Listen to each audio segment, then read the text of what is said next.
I remember when I wrote my first book. I was excited and nervous all at the same time. I wanted feedback from everyone. I wanted everybody to buy my book.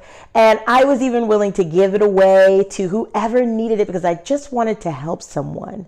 Does that sound like you? You just want to help someone. That's why you wrote your story. The reality is taking that help and turning it into profit is a challenge, especially when you don't know how to do that. My name is Yolanda Lewis, and I am president and CEO of Extreme Overflow Publishing. And I've created a course for you as an author to learn how to make more money. Everyone needs more money these days. And if you don't, you can go ahead and X out of this course right now because it's not the course for you. This course is for authors who want to make more money and position themselves to make more money as an author and leader in their field. If that is you, keep listening. We are exploring the sales mindset. And the sales mindset is divided into two categories, the message and the behaviors. Let's begin. So what exactly does an author sell? An author does not sell books. I repeat, an author does not sell books. So then you may be wondering, well, what do they sell? Authors sell a message, and the message is what sells your book. What types of messages does the author sell? They sell one of two types of messages. You either sell the message of emotion, let's say in a fiction piece, or even in a nonfiction piece where you're grabbing the reader's attention by emotion and even influencing their life by the emotion of your story, or you sell your book through the message of providing a solution where you are giving options, how-tos on how this reader can up-level their life, or change their life in any way, transform it, and move on to the next level. So an author sells a message, not a book. So why is it important for you to know that you sell a message and not a book? Well, the reason is because that is what will open up opportunity for you to make more money off of your book.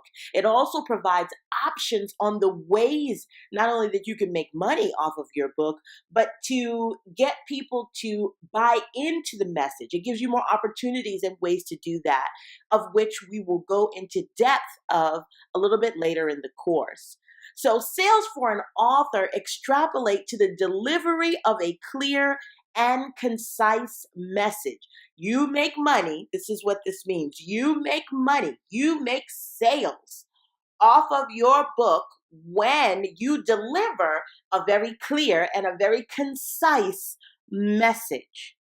And here's the benefit. The more money that an author can make off of their book, the more people they can influence with their message. So when we talk about, hey, listen, I wrote this book because I want to help change lives. Well, this is how you really, really do it. Now, let me ask you this. What is it that prevents an author from making sales? Well, the answer is clear. It is convoluted messaging. Convoluted messaging, unclear messaging, messaging that is not succinct is exactly what will prevent you as an author from making the money that you want to make off of the book that you wrote. That being said, I want to introduce you to the top 3 things that repel a sales message, meaning that turn your buyers completely off from what you are trying to express to them. Number 1, poor presentation. An example of that is poor branding collateral, stuff that looks slapped together, made up, homemade, not professional. That is a sure way to present a poor presentation of your message. Another way within poor presentation to misrepresent your message and get the buyer to repel what you're trying to express to them is your body language. So let's say that you are at a trade show and you have a table, you're a vendor at some type of event, you have your table and you are standing behind your table. That is a sure way to not sell books. Why? Because it does not let the audience know that you are interested in expressing your message to them, it lets the audience know that you do not have what they need in their life. Your book will not transform their life in the way that they're looking for because you are not excited about presenting that information to them. So your body language and poor branding collateral meaning your marketing materials, meaning your Facebook posts and your Facebook graphics or your social media graphics if you're on Instagram or Snapchat or whatever media platform you are on. Poor presentation is a sure way to repel your sales message to your audience. The number 2 sales message repellent is poor research. For example, this means that you don't know who you're selling to. When you wrote your book, it's a great idea to be in your mind, be in your headspace, and exhaust everything that is inside of you with regard to what you're trying to express in your message. That's cool. But when you are done with the writing piece of your book and you're looking to transition to the point of sales, you've got to know who that message is for. You can't just go and try to introduce it or force feed it to your Facebook audience or to your Instagram audience who you don't know if they need it. If you have bakers in your Facebook audience or in your social media presence, whatever, LinkedIn, Instagram, whatever, if you have bakers there and you're selling a book about cars, they might not need your book. That's the wrong audience. So it's important for you to know who you're selling to know your audience and what they need, which means you need to do research. So the number 2 reason why a sales message is repelled by your audience is because you have conducted poor research. And number 3 is poor timing. For example, if you rushed getting your book out because you were just so excited and overwhelmed with the emotion of, I got to get this out. I can't wait for people to see what I've done. I'm excited about what I produced, all of which is good. But if you rush it out there, if you're not strategic in how you put out your message, guess what? It will be repelled. So the number 3 top reason for your message to be repelled by your audience is poor timing. You rushed it, or you get up, let's say you do a video on social media. You do the video and you're unprepared and you're not planned and you haven't thought it out. Your launch, you just put it out there because you wanted to put it out there. You have no rhyme or reason. It's not connected to any other event or theme or what have you. You have risked your message being not only rejected, but not even heard. So it's very important for you as the author to make sure that you avoid poor timing, because that is the 3rd top sure way that you can repel your message. Now, on the contrary, there are things that you can do to actually draw people into your message. And I like to call them sales message magnets. So the top 3 sales message magnets that you can use, even starting today, are number 1, authority. When you have and position yourself in authority for your topic and in your presentation, that is exactly what will draw your audience to you, which means when you demonstrate confidence in your personality, as well as being approachable and relatable as an expert, people want to hear more of what you have. And that is what will position you, the fact that they want to hear more. That's what will position you for selling more books, i.e., for selling your message and whatever product you have within that message, which again, we will talk about later in this course. So taking authority in your topic and in your presentation. Again, what does that mean? It means that when you are at that trade show or you are at that event where you have a vendor table, you are not behind the table. You do not have inappropriate or homemade looking branding collateral. It means that you are in front of the table, that you are ready to engage your audience, that you are presenting the best you possible with the resources you have, the best you possible. That is taking authority in your message. So that's point number 1, authority. Number 2 is clarity. So we have authority, now we have clarity. When you have clarity in your audience, meaning you know who you're talking to and you are talking to them, not just knowing who you're talking to, but you're going where they are at. You're going to be and present wherever they hang out, wherever they communicate at, in the way that they communicate. Clarity in your message and your presentation. That is point number 2 of a way that you can draw. You can have a magnetic influence on your audience when you have clarity with who your audience is and the way that you present to them. And last but certainly not least is intentionality, being on purpose and strategic in your approach, behavior, and presentation. So what that means, using the same scenario of you having your own vendor table at an event or a trade show, is that you are strategically positioned, you are strategically engaging, and not just selling, but you are getting to know and be in touch with your audience on purpose, which means you might have to do a little bit of research before you get there about the type of people that are attending the event. Do a little research and read up even on your book. Find out what the missing gaps are and know them. Be intentional about how you present your sales message. Before going into part 2 of the behaviors in a sales mindset, I want you to pause for a moment and think about your sales message. Pull out your worksheet and identify what your sales message is. If you have more than one book, identify what your sales message is for each one of your products. Once you've sat and thought about these things, as well as wrote them down, you may return to the program and press play to resume. As it is true to life, any message that you communicate, whether verbally or physically, extrapolates into a behavior. And the number 1 negative sales behavior is desperation. It's obvious and clear. Everybody needs money. That's a no-brainer. We need money to live in this world. However, as an author, it's very important for you to decide if you want the sale of your book one time, or if you want a revolving relationship so that you can generate sales over and over and over. Desperation is one of the key behaviors that will dictate how that flows. And selling your book or the sale of your book one time is not bad.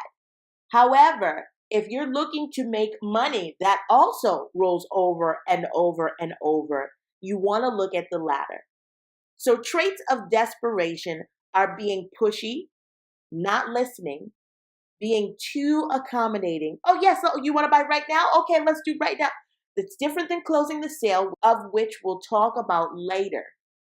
However, you don't want to be too accommodating.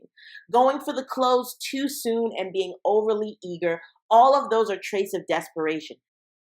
Those traits of desperation can also be confused with overexcitement.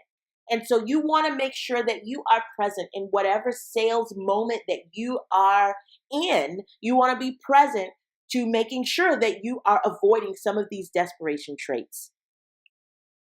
Now, here's why authors become desperate. Authors become desperate for 2 reasons. Number 1, too many authors look for the sale of right this minute, right now, and not on the sale that will keep them eating. Meaning, you're looking to just pump your books at this event one good time. You're not looking for feedback. You're not looking for ways that you can draw the audience in to want to share about your book later. You're not looking for any of that. You're just looking to make $1.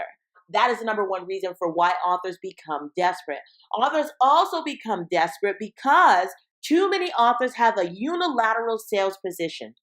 What that means is that too many authors only sell one thing or offer one topic and only have one book.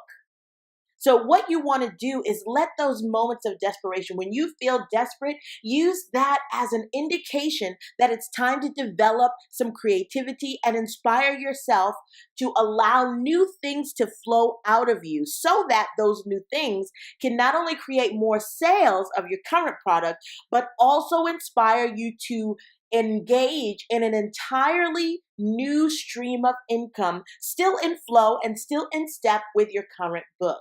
We're going to talk about selling techniques and how to avoid some of these things in Module 4, but I wanted to give you the top 2 reasons why authors become desperate. Again, number 1, too many authors look for the sale of right now. And number 2, too many authors have a unilateral sales position, meaning they only have one thing, one product, one topic, and one book. Don't be desperate. Of course, there are some positive behaviors in your sales messaging that you can display. And the number 1 positive sales behavior is connection. Building relationships are absolutely key to crafting, mastering, and delivering your sales message. Building relationships are also key to the longevity of your sales success, which means you've got to go out and meet people. No matter what your book is about, people want to connect with you as the author because they see you and they will also see the message. The traits of building relationship is confidence in body language, listening for the need. And this is very key because you can be in a position of not listening and don't even realize it. Why? Because you're so excited about the message and about the fact that the other person that you're talking to is hitting on everything that you know your book provides as the answer or solution to their problem that they are so freely sharing with you. So it's very important to practice being able to listen for the need, being able to be conversational, enthusiastic, and knowledgeable.